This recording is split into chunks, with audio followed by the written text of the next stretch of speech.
Hi friends, मैं हूं रमेश जादड़िया। आज हम अपने प्रोनाउन के टॉपिक को आगे बढ़ाते हुए चलते हैं। इसकी नेक्स्ट फॉर्म है जो कि रेसिप्रोकल प्रोनाउन। रेसिप्रोकल प्रोनाउन में केवल दो चीज़ें हैं, एक तो है ईच अदर, दूसरा है वन अनोदर। ईच अदर केवल दो के लिए यूज़ होता है, जैसे कि the two girls like each other. दो लड़कियां आपस में पसंद करती हैं, एक दूसरे को पसंद करती हैं, केवल दो के लिए यूज़ होगा।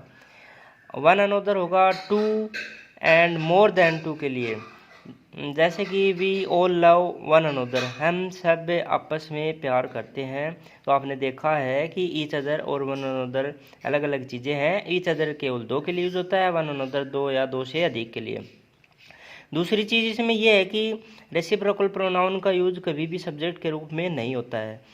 For example, each other are ready to go there, this is wrong sentence. इसका राइट सेंटेंस है they are ready to go there, वे वहाँ जाने के लिए तैयार हैं। अब चलते हैं इसकी next form interrogative pronoun. Interrogative pronoun में मैं आपको बताऊंगा हु, हुम, व्हाट, विच, हुज के बारे में।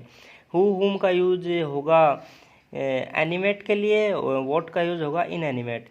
एनिमेट का मतलब होता है जैसे कि सजीव चीज़ें हैं, सजीव है। व्हाट का यूज़ होता है inanimate. Inanimate opposite of animate, निर्जीव चीज़ें होती हैं। और इसी प्रकार विच, हुज का भी मैं आपको यूज बताऊंगा। तो इम्पोर्टेंट इसमें केवल है हु, हुम, हुज, ये तीन चीज़ें हैं। हु, हुम, हुज, ये चीज़ें ज़्यादातर एग्ज़ाम्स में इन्हीं के बारे में आता है।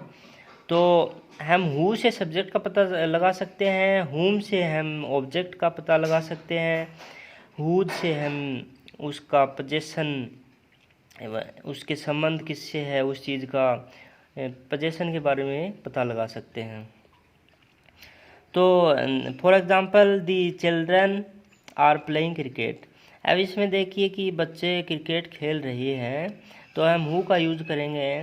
तो who are playing cricket, cricket कौन खेल रहे हैं, तो इससे सब्जेक्ट निकल कर आता है कि बच्चे क्रिकेट खेल रहे हैं, तो इससे सब्जेक्ट का पता चलता है। इसी प्रकार दूसरा एग्जांपल है he has invite his friends, वह अपने फ्रेंड्स को इनवाइट, उसने अपने फ्रेंड्स को इनवाइट किया है। तो इससे आप पता लगा सकते हैं कि ऑब्जेक्ट क्या है। whom हैज़ ही इनवाइट, उसने किनको इनवाइट किया है। तो ऑब्जेक्ट निकल कर आ रहा है whom का यूज करने से। इसी प्रकार थर्ड एग्जांपल हम देखते हैं दैट कार इज़ माइन, वह कार मेरी है। हुज इज़ दैट कार, वह कार किसकी है, मतलब उससे हम उसके पजेसिव का पता लगा सकते हैं। लेकिन बच्चों मैं आपको एक बहुत ही शॉर्ट तरीका बताता हूँ। अगर आपको सेंटेंस में किसी ऑब्जेक्ट का पता लगाना हो तो आप किसी भी सेंटेंस को उठाओ और आप उससे क्वेश्चन करो उससे। जैसे कि बच्चे क्रिकेट खेल रहे हैं, क्या खेल रहे हैं, क्रिकेट खेल रहे हैं, तो ये क्या हो गया, ऑब्जेक्ट। किसे खेल रहे हैं, किसको खेल रहे हैं, तीन चीज़ें होती हैं। आप क्या, किसे या किसको से किसी भी ऑब्जेक्ट का पता लगा सकते हो।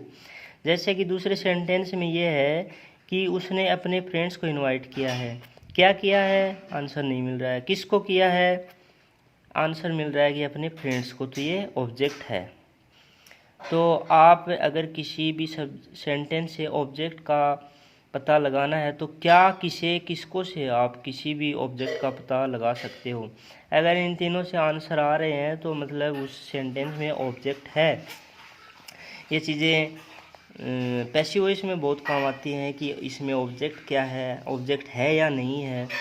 अगर किसी सेंटेंस का ऑब्जेक्ट नहीं है तो उसका पैसिव वॉइस नहीं बनता है, और हिंदी में भी बहुत काम आती हैं। अब देखिए इम्पोर्टेंट बात यह है कि हुम का यूज प्रीपोजिशन के साथ में सब्जेक्ट के रूप में हो सकता है, लेकिन कभी भी हु का प्रयोग प्रीपोजिशन के साथ में सब्जेक्ट के रूप में नहीं हो सकता। जैसे for example by whom was the Ramayana written. अब इसमें देखिए प्रीपोजिशन है बाई, उसके साथ हुम का यूज करके हम इसको सब्जेक्ट के रूप में यूज कर सकते हैं। तो इसमें by who was the Ramayana written कभी नहीं हो सकता है, लेकिन प्रीपोजिशन का प्रयोग सेंटेंस के अंत में होने पर हु का प्रयोग सेंटेंस की स्टार्टिंग प्रारंभ में हो सकता है, जैसे कि who was the Ramayana written by.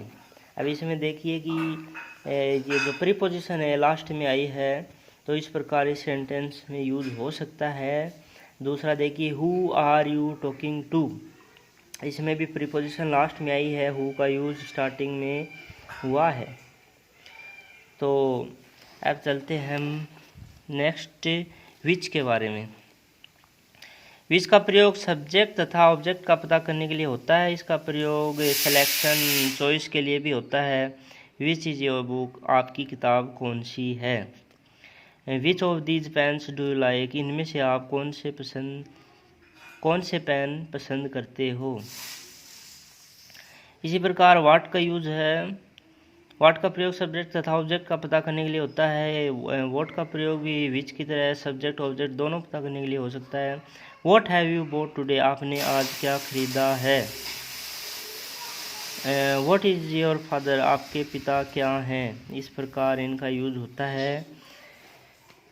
तो एग्जाम्स में कैसे आते हैं क्वेश्चन, वो ऐसे आते हैं जैसे कि इसमें रूल 40 में देखिए सेकंड है by who was the Ramayana written. अब इसमें पार्ट बना देंगे कि ए बी सी डी या नो एरर। तो इसमें फर्स्ट पार्ट में एरर आएगी क्योंकि by who was the Ramayana written is the wrong sentence. इसी प्रकार आप देखिए नीचे who was the Ramayana written by. अब इसमें बच्चों को नहीं पता होता है तो वो इसको में कंफ्यूज हो जाते हैं और उसको किसी भी पार्ट को रोंग कर देते हैं। जैसे रिटन बाई को रोंग कर दिया, फिर हु को रोंग कर दिया। जबकि अगर ऐसा आ गया who was the Ramayana written by तो इसमें नो एरर आएगा। तो बच्चों बने रहिए हमारी वीडियो के साथ। हम ऐसे आपको नए नए टॉपिक्स के बारे में बताते रहेंगे। और आप अगर गवर्नमेंट सर्विसेज की तैयारी कर रहे हैं, navy, air force, army, CDS, bank, PO, LDC, तो इन सब के लिए मैं आपको नए नए टॉपिक और उनके बारे में बताता रहूँगा। तो लाइक और सब्सक्राइब कीजिए। जय हिंद, जय भारत।